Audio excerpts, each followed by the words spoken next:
বড় শয়তানের নাম। তো এরা ছোট শয়তান, আলবানি হলো বড় শয়তান। আর শয়তানি করার যে ফাঁদ বিছিয়েছে, তো আলবানি বিছিয়েছে, যার মৃত্যু হচ্ছে 1999। কত সালে? 1999 এর ব্যক্তি হাদিসকে সহিহ বললে সহিহ হয়ে যাবে। 500 বছর পূর্বে, 500 বছর পূর্বে, 600 বছর পূর্বে, 800 বছর পূর্বে, 1000 বছর পূর্বের উলামায়ে কেরাম সহিহ ইবনে খুজাইমার হাদিসটির একটা বর্ণনাকারী মুআম্মিল বিন ইসমাঈলকে বলছেন ইনি হচ্ছেন দঈফ। আর এই বেটা 1999 কালকের মুথড়া বেটা এসে বলছে যে হাদিসটি সহিহ। ইমাম বুখারী বলছে দঈফ, আর এই দাজ্জাল কানা বলছে সহিহ।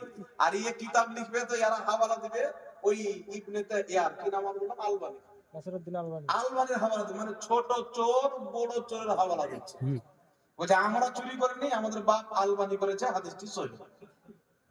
আবু দাউদ শরীফের হাদিস, যিনি তাউস রাহমাতুল্লাহ আলাইহি থেকে বর্ণিত, নবী পাক বুকের উপর হাত বেঁধেছেন আলা সাদরিহি, এই হাদিসটিকে জাকির নায়েক বলেছে সহিহ, আলবানী বলেছে সহিহ, এই আপনার বিমল দাসের বেটা তিরঙ্গা দাস বলেছে সহিহ। এই হাদিসটিকে সবাই বলছে সহিহ, কিন্তু আবু দাউদ শরীফের হাদিসের মধ্যে একজন বর্ণনাকারী হচ্ছে সুলাইমান। এই সুলাইমানকে ইমাম ইবনে হাজার আসকালানী সহ অসংখ্য ইমাম বলেছেন ইনি হচ্ছেন মুনকারুল হাদিস, দুর্বল দঈফ হাদিস।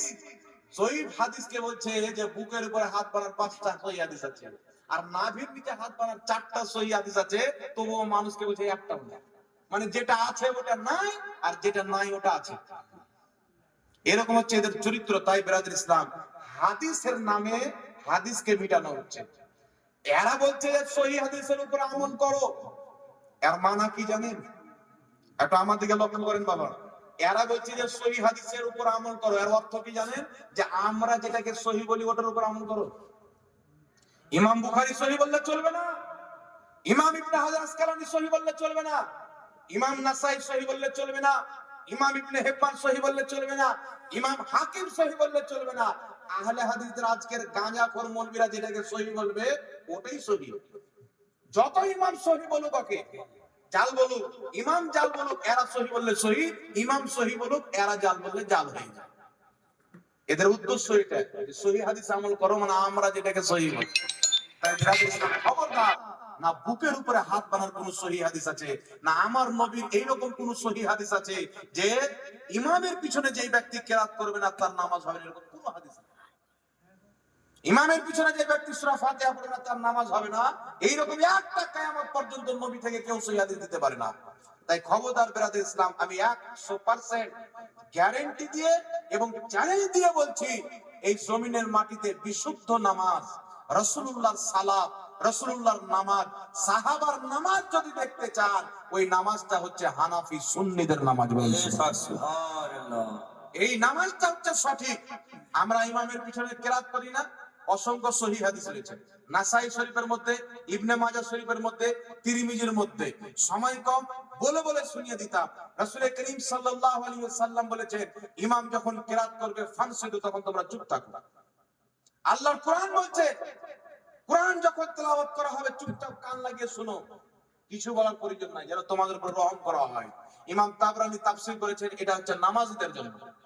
নামাজি নামাজে দাঁড়িয়েছে, ইমাম কেরাত করছে, চুপ থাকবে, তবেই তার উপরে রহমত হবে। আর যে ভ্যাকার ভ্যাকার করে সূরা ফাতিহা পড়বে, রহমত হবে না, আযাব হবে। তার কারণে ইমামের পিছনে ফুকাহায়ে কেরাম সূরা ফাতিহা পাঠ করাকে মাকরুহ তাহরিমি বলেছেন, অবৈধ, চলবে না। কিন্তু আপনার নামাজকে খারাপ করা হয় না। এখানে হাত বানা জানেন, মাযহাব হচ্ছে 4টি, হানাফি, শাফি, মালিকি, হাম্বলি। চারো মাযহাবের মধ্যে কোন একজন ইমাম বলেনি বুকে হাত বাঁধতে হবে। ইমাম মালিক মাকরুহ বলেছেন। কেন বলেছেন? উলামায়ে কেরাম বলেছেন যে বুকের উপরে হাত বেঁধে ইবাদত করা এটা ইহুদিদের কালচার। বুকের উপরে হাত বেঁধে ইবাদত করা এটা ইহুদিদের কালচার। আপনি এইভাবে যে দাঁড়াবেন না, তো মনে হবে যে সম্মানের জন্য দাঁড়িয়েছে। ও দাঁড়িয়েছে 10টা লোকের সামনে দেখাচ্ছে যে আমি হচ্ছে কত বড় লোক। সেটের ব্যাটার সেট, তাই না?